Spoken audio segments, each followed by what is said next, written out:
हाय parents, मैं हूं doctor Sonia Mittal, child specialist. मैं अपने इस चैनल से बहुत सारे जो मुझे डे टू डे क्लिनिक में पेरेंट्स के इश्यूज दिखते हैं, जो उनके मिथ्स दिखते हैं, गलतियां दिखती हैं, मैं उस पर वीडियो बनाती रहती हूं ताकि ज़्यादा से ज़्यादा लोगों तक ये इन्फॉर्मेशन पहुंचे और वो लोग इनसे सीखें। तो उसी सीरीज़ में जो आज का वीडियो है वो है कि हम बच्चों का कान कैसे साफ करें। So how do I clean year? क्या हम उसमें तेल डालें? क्या हम उसमें ईयरबड करें? तो चलिए उस आंसर को समझने के लिए सबसे पहले हम समझते हैं ईयर वैक्स क्या है। ईयर वैक्स एक जो कैनाल है, ईयर कैनाल होती है, एक अंदर ईयर होता है, फिर उसके बाद ईयर कैनाल होती है और फिर हमारा कान का बाहर का ये सुपरफिशियल जो पिना हम कहते हैं, ये ईयर होता है। तो जो ईयर मेन ईयर है उसके और इसके बीच में कैनाल होती है। तो उस कैनाल में ये एक वैक्सी सब्सटेंस बनता है जो कि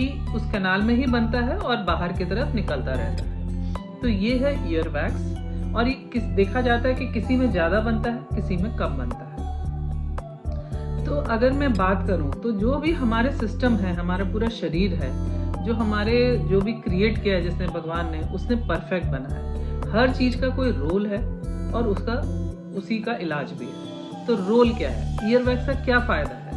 ईयर वैक्स जो कैनाल है उसमें लुब्रिकेट करता है। अगर ये नहीं होता, क्योंकि ये वैक्सी होता है, थोड़ा इसमें ऑयल्स वगैरह मिक्स होते हैं, तो इससे ये जो ईयर कैनाल है उसको मॉइस्ट रखता है। नहीं तो इसमें खुजली, इरिटेशन, ड्राइनेस हो जाएगी। दूसरा, जब ये ईयर वैक्स यहाँ रहता है तो हम जब चल रहे हैं या हमारे कोई धूल आ रही है, मिट्टी आ रही है, बैक्टीरिया आ रहे हैं, तो वो ईयर वैक्स में ही चिपक जाते हैं, ट्रैप हो जाते हैं। तो उससे वो हमारा जो अंदर का कान है वहां तक नहीं पहुंचते। तो इसके फायदे समझ गए। एक, कान को लुब्रिकेट करना और कान को हमारे प्रोटेक्ट करना फ्रॉम डस्ट, बैक्टीरिया, इन्फेक्शन, सब चीज़ों से प्रोटेक्ट करता है। तो अब आपको ये समझना है कि ईयर वैक्स सब में बनता है। ये आपका बैड हाइजीन या इन्फेक्शन का इंडिकेशन नहीं है, ये नॉर्मल है जो सब में बनता है। तो नॉर्मल, भगवान ने इसका प्रोसेस भी बनाया कि इसको कैसे क्लीन हो। खुद कान इसको खुद क्लीन करता है, हमें क्लीन करने की जरूरत नहीं है। तो क्लीनिंग का क्या प्रोसेस है? जब हम खाना खाते हैं, हमारा जॉ मूवमेंट होता है, तो जो ईयर वैक्स ईयर कैनाल में पड़ा है वो बाहर की तरफ पुश होता है। और उसमें भी जो कान का जो कैनाल है उसके जो उसमें अंदर फाइन बाल होते हैं जो उनकी डायरेक्शन बाहर की तरफ होती है। तो जब वो वैक्स पुश होता है, वो अंदर भी जा सकता था, बाहर की तरफ भी, तो उनकी जो हेयर की जो डायरेक्शन होती है वो बाहर की तरफ होती है। इसलिए जो वैक्स है वो बाहर की तरफ आ जाता है, जो कि आप बच्चे का नहलाते समय आपको दिख जाता है। तो वो जो आपको दिख रहा है वो आप गीले कपड़े से पोंछ के साफ कर सकते हैं। पर अंदर आपको ईयरबड, पिन, पेंसिल, कोई कागज फोल्ड करके कुछ नहीं डालना है।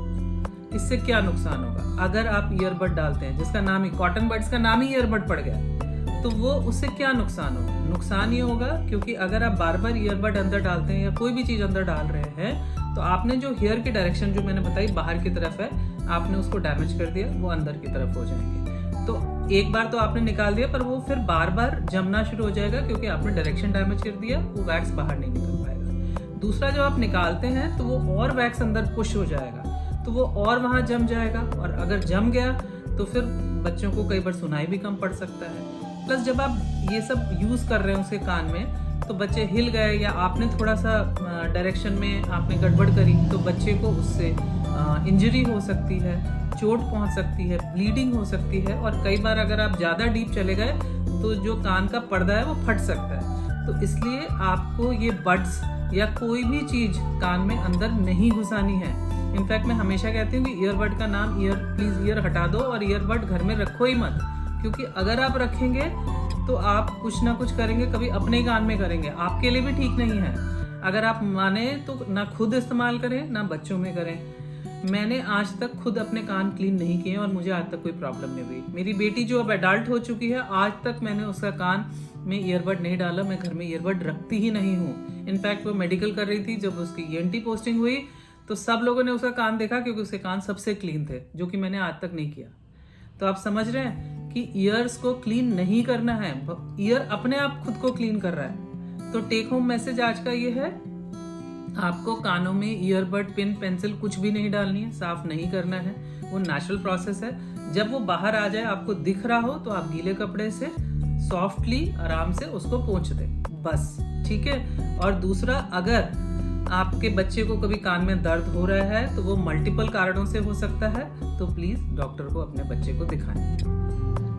आई होप आपको ये क्लियर है कि अब आपको कान साफ नहीं करना है। और कुछ भी आपके डाउट्स हैं, क्वेरीज हैं, प्लीज मुझे मैसेज कर सकते हैं, कमेंट बॉक्स में डालें। और अगर आपको ये इन्फॉर्मेशन पसंद आ रही है तो ज्यादा से ज्यादा लोगों के साथ शेयर करें, ताकि सबको ये अवेयरनेस हो।